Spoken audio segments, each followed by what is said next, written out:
Abraham नियति को एक नजर देखकर चला गया। उसके जाने के बाद नियति फिर से रोने लगी। उसे अपनी किस्मत पर ही रोना आ रहा था।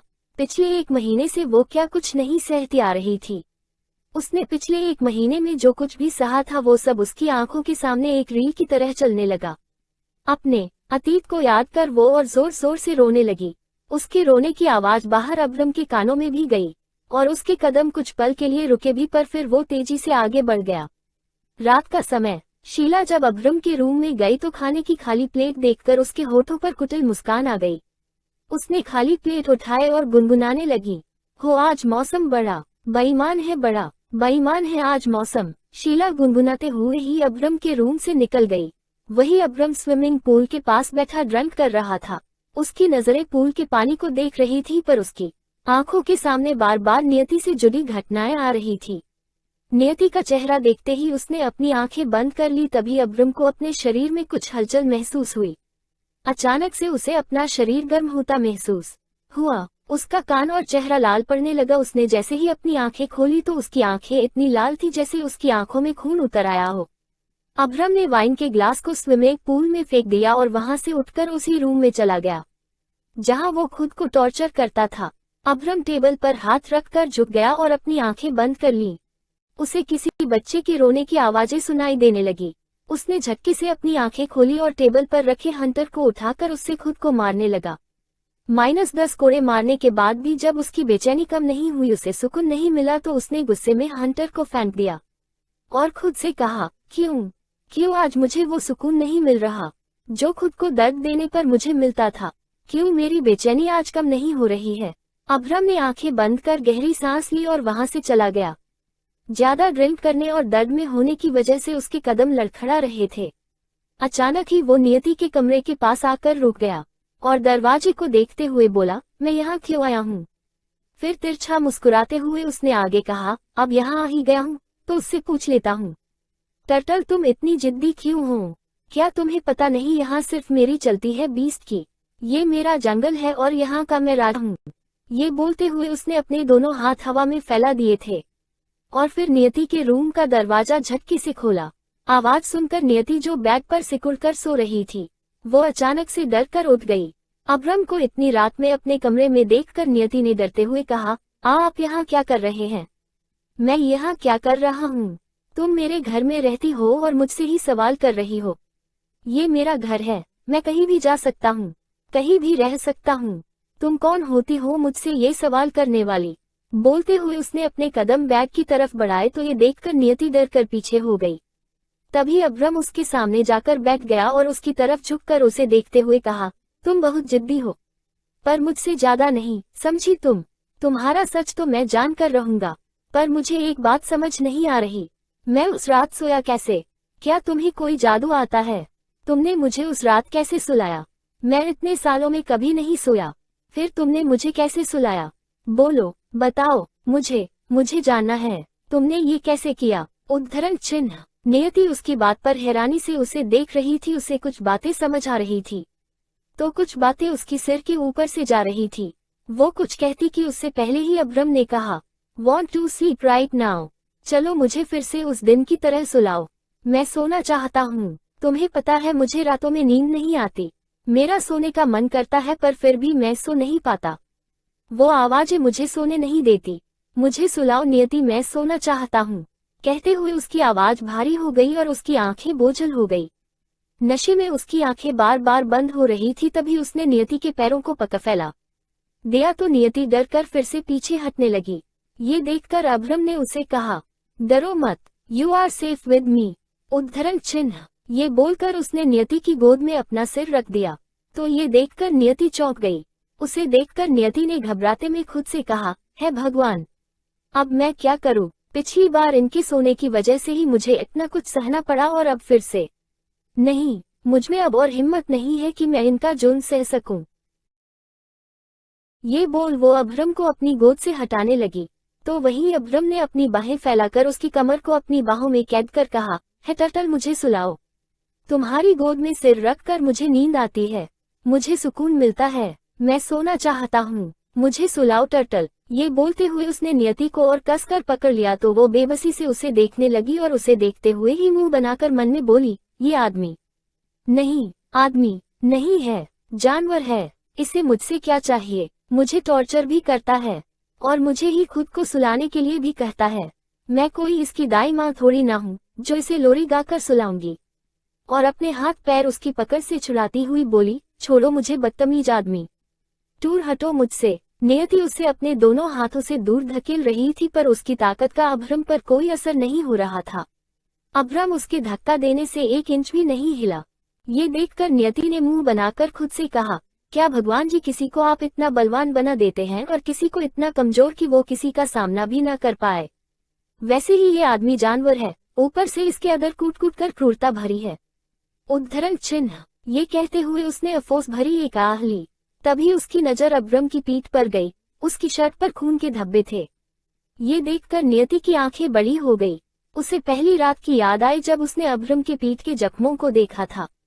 इस बार उसे अभ्रम पर दया नहीं बल्कि गुस्सा आ रहा था। उसने अभ्रम को खुद के ऊपर से हटाने की कोशिश की पर जब थक गई तो उसने भी खुद को ढीला छोड़ते हुए बैग के क्राउन से अपना सिर लगा दिया और ऊपर देखने लगी। उसकी आंखों में एक बार फिर से आंसू भर आए थे। उसे अपनी किस्मत पर ही रोना आ रहा था। खुद के बारे में सोचते हुए उसकी आंख कब लग गई उसे भी पता नहीं चला। अगली सुबह जब अभ्रम की आंखें खुली तो उसे अपने ऊपर कुछ भारीपन महसूस हुआ। उसने अपने सिर को हिलाया और देखना चाहा तो उसकी आंखों के सामने काली जुल्फों का जाल बिछा था। उसने अपने चेहरे के सामने बिखरे बालों को एक तरफ किया और उठने लगा। उसके ज्यादा हिलने डुलने से नियति जो उसकी पीठ पर सर रखकर सो रही थी, उसकी भी आंखें खुल गई। उसने जैसे ही खुद को अभ्रम के नजदीक पाया, वो चौंक के उठकर बैठ गई।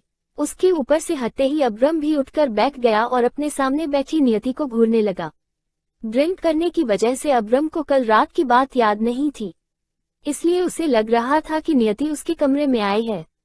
और यही सोचकर उसने एक बार फिर नियति पर अपना गुस्सा जाहिर करते हुए कहा, तुम्हारी हिम्मत कैसे हुई फिर से मेरे कमरे में आने की? उद्धरण चिन्ह। उसकी बात सुनकर वो चौंक गई और उसे देखते हुए मन में बोली, क्या पागल जानवर है ये? जो मैंने नहीं किया उसका दोष भी मुझे देते हैं और जो खुद करते हैं उसका दोष भी मुझे ही दे रहे हैं। ये सोचकर नियति ने सफाई देनी चाहिए तो उसके हिलते होठों को देखकर अभ्रम ने उसे बीच में ही रोकते हुए कहा, मुंह खोलोगी तो तुम झूठ ही बोलोगी, तो बेहतर होगा कि तुम चुप ही रहो। झूठ से मुझे सख्त नफरत है। कहीं ऐसा ना हो तुम्हारा एक और झूठ सुनकर मैं तुम्हारी जान ले लूं। उसने ये बेहद गुस्से में कहा था। नियति उसके चेहरे पर गुस्सा देखकर और उसकी कड़वाहट भरी बातें सुनकर डर से पीछे हो गई। उसे खुद से डरते देखकर अभ्रम ने कहा, चली जाओ यहाँ से, मुझे तुम्हें अपने रूम में नहीं देखना। Get out. सुनते ही नियति जल्दी से बेड से उतरकर खड़ी हो गई और एक पल की देरी किए बिना वहां से भागते हुए चली गई। उसके जाने के बाद अभ्रम ने आंखें बंद कर गहरी सांस ली। फिर आंखें खोलकर उसने एक नजर रूम को देखा तो उसे एहसास हुआ कि ये उसका कमरा नहीं है।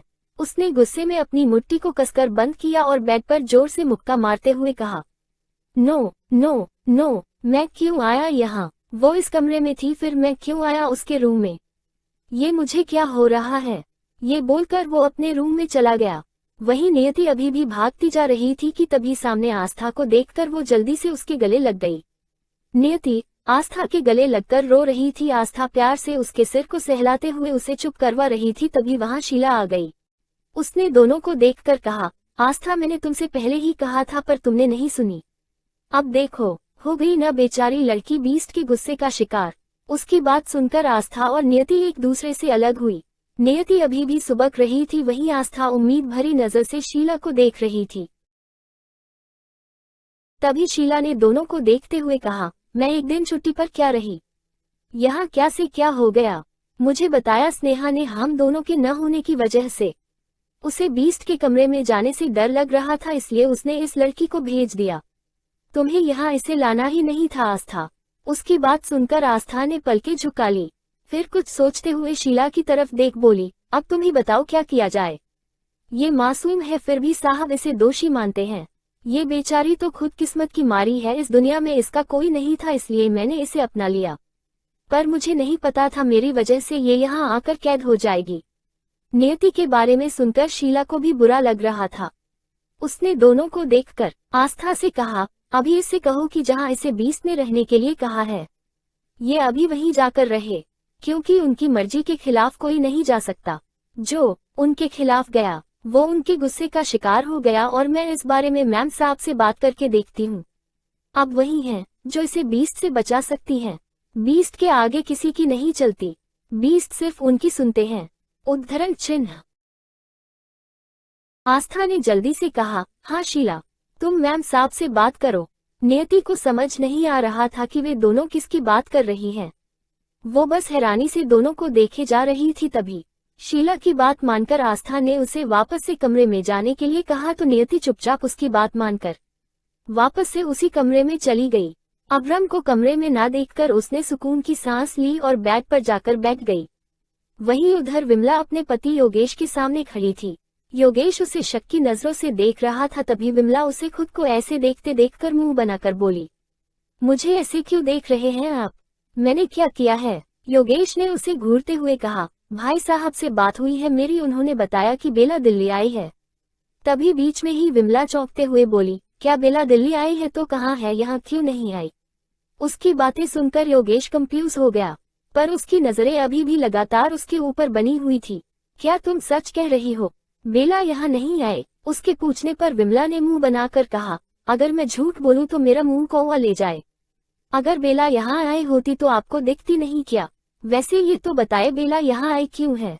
उद्धरण चिन्ह। ये बोलकर उसने मन में कहा, ये बात तो मैं आपको कभी पता चलने नहीं दूंगी कि मैंने उसे भगा दिया है।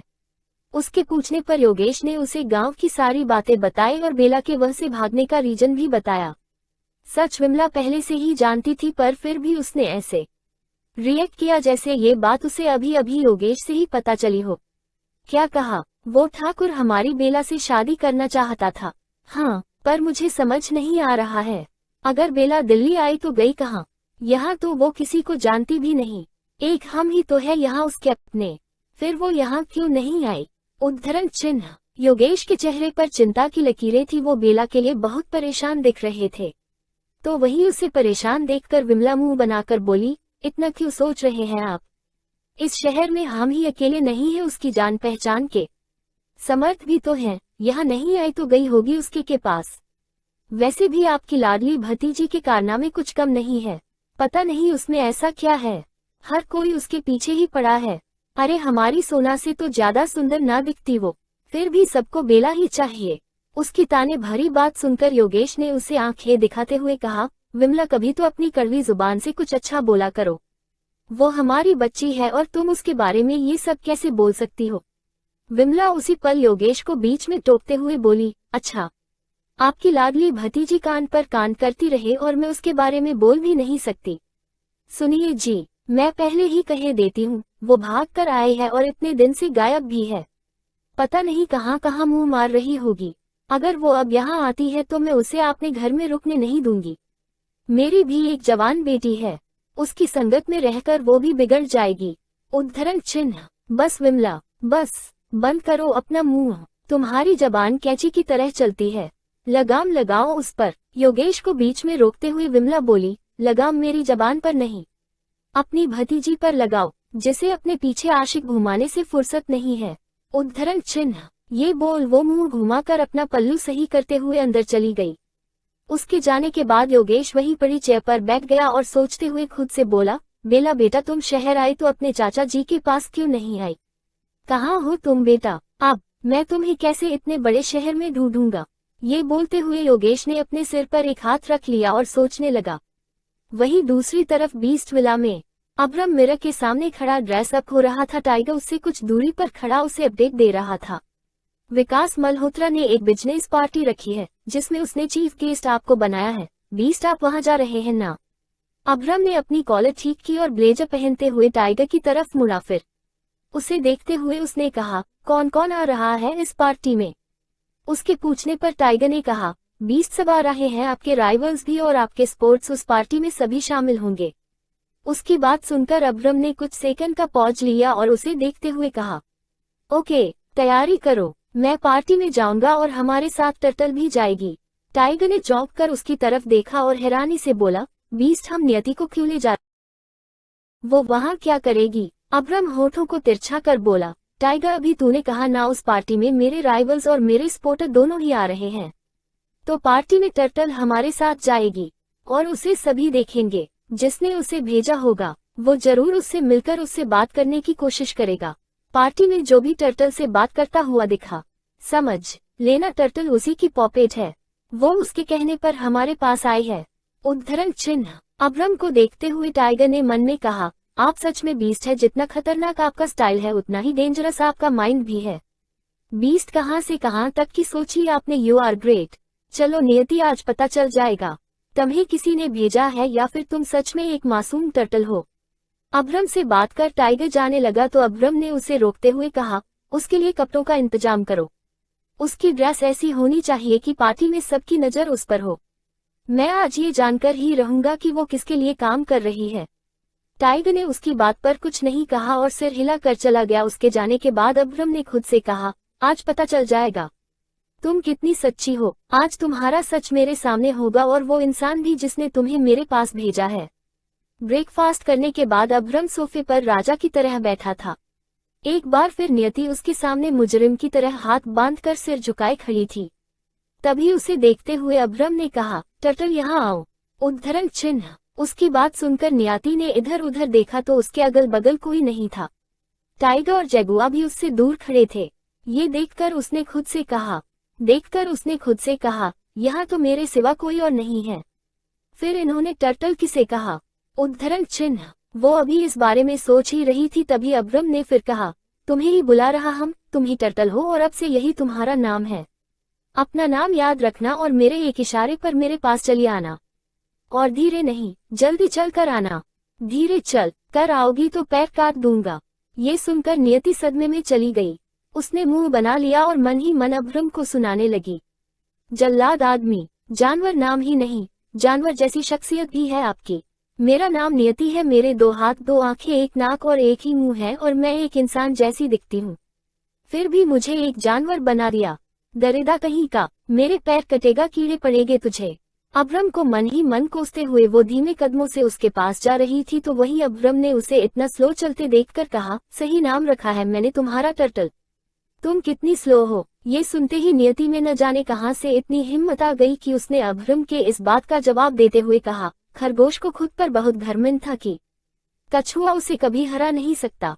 पर कछुए ने अपनी धीमी चाल से ही उसका घमंड तोड़ दिया और उससे जीतकर साबित कर दिया कि किसी को किसी से कम नहीं समझना चाहिए। अपने सामने नियति को बोलते देखकर अब्रम हैरान हो गया था तो वहीं टाइगर और जगुआ वे दोनों तो सदमे में चले गए थे।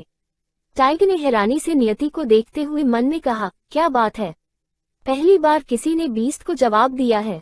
इसकी हिम्मत की तो दाद देनी पड़ेगी। इतनी सी है और बीस्ट से पंगा, कहीं इसे बीस्ट से पंगा लेना भारी न पड़ जाए। जगुआ नियति को देखते हुए मन में बोला।